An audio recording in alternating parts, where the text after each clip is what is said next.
Yang buat aku terheran-heran kedua kalinya, Nyai Sukma melakukan perjanjian dengan setan atau bisa dibilang pesugihan. Dia menumbalkan anak bungsunya Bagja karena syarat ketentuan dari si pemilik pesugihan. Oke gengs, di malam ini Trichandra akan bahas salah satu misteri yang memang hingga sampai saat ini masih dipercaya jika Sandekala selalu datang dan mengganggu anak kecil. Apakah makhluk itu benar ada atau hanya sekedar mitos yang sengaja dibuat para leluhur kita untuk menakuti anak kecil agar tidak kelewatan bermain hingga larut malam? Kita bahas satu persatu ya, makhluk apakah itu, dari mana asal usulnya, dan benarkah Sandekala benar-benar ada dan kerap menculik anak kecil? Lalu bagaimana orang meyakinkan jika Sandekala sejenis dengan Wewe Gombel? Simak terus.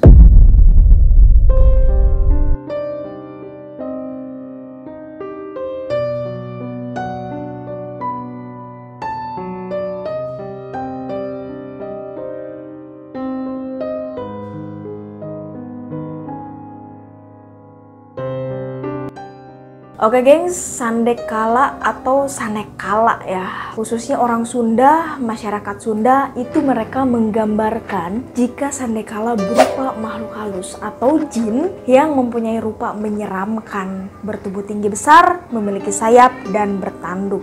Makhluk ini kerap menculik anak kecil yang bermain di luar rumah hingga petang. Nama Sandekala terdiri dari dua suku kata, yaitu Sande yang berarti bukan dan Kala berarti waktu. Jika disimpulkan, bukan waktu yang tepat untuk berada di luar. Tapi untuk zaman sekarang, justru pada waktu senja lah anak-anak keluar rumah untuk selfie sama sunset ya kan. Tapi masyarakat Sunda masih mempercayai larangan itu karena mereka meyakini dalam setiap peralihan waktu ada ketidakseimbangan yang terjadi di alam. Karena itulah Sandekala dipercaya sebagai bentuk dari adanya konsekuensi buruk akibat melanggar pamali atau larangan waktu yang berlaku. Dari pamali dan mitos yang berkembang di masyarakat, konon sampai saat ini keberadaan Sandekala masih banyak diyakini di kalangan budayawan dan masyarakat Sunda. Bahkan sosoknya sampai diangkat menjadi buku dan film. Salah satunya adalah film Jalangkung Sandekala yang tayang pada 22 September 2022 lalu. Secara real, aku pribadi belum pernah mendengar ada anak yang diculik Sandekala.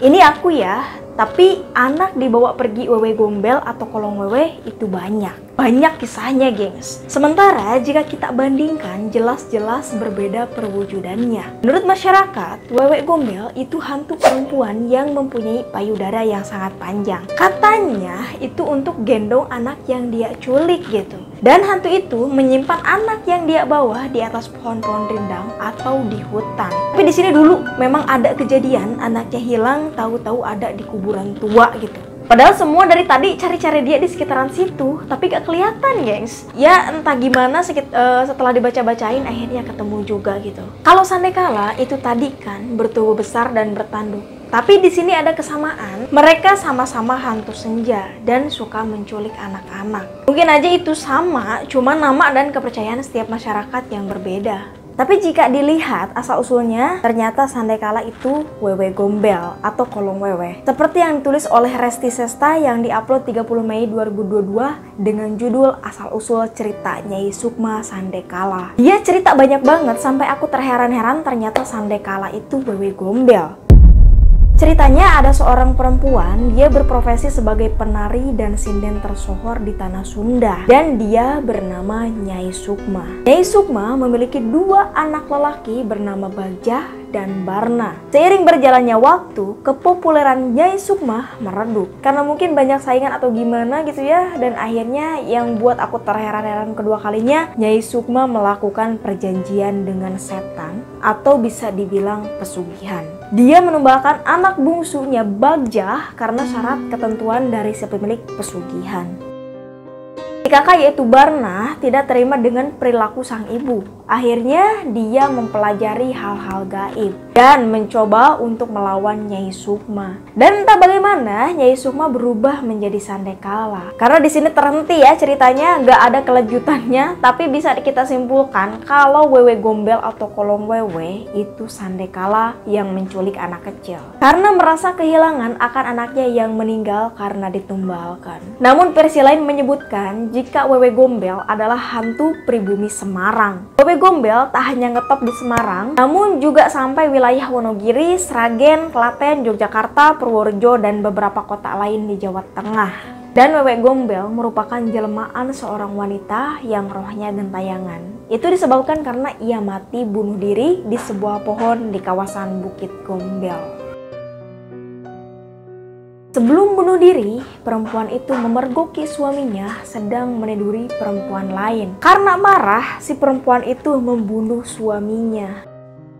Setelah warga setempat mengetahui, akhirnya wanita itu dikejar-kejar agar bertanggung jawab. Karena tak kuasa bertahan dan menjaga harga dirinya sebagai istri, perempuan itu akhirnya bunuh diri. Sementara itu penyebab selingkuhnya sang suami karena perempuan itu tak mampu memberikan keturunan. Selain ditinggal selingkuh, perempuan itu juga diasingkan sampai menjadi gila. Ia menjadi olok-olok warga juga. Mitos yang hidup di masyarakat, perwujudan Wewe Gombel adalah perempuan yang bisa merubah wujud menjadi siapa saja. Ia jahil karena sering menculik anak-anak dan menyembunyikannya. Biasanya sebelum menculik, ia akan menakut-nakuti orang tuanya dulu. Wewe Gombel itu menculik anak-anak karena membela mereka. Kalau orang tuanya sudah menyesal, Wewe Gombel akan menunjukkan tempat disembunyikannya. Jadi semisal kalau ada anak yang suka kurang perhatian, kurang kasih sayang dari orang tuanya, dia akan membela si anak itu dan membawa anak itu gitu. Dan setelah orang tuanya menyesali perbuatannya, maka dia akan mengembalikan anaknya, gitu katanya gengs.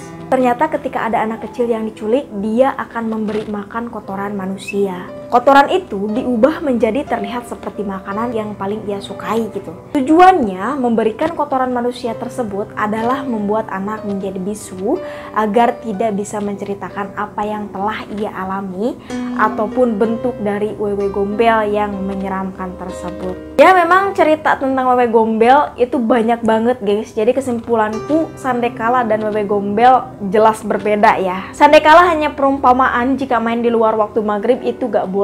Karena dalam hadis pun dijelaskan memasuki waktu maghrib saatnya jin dan setan itu keluar rumah.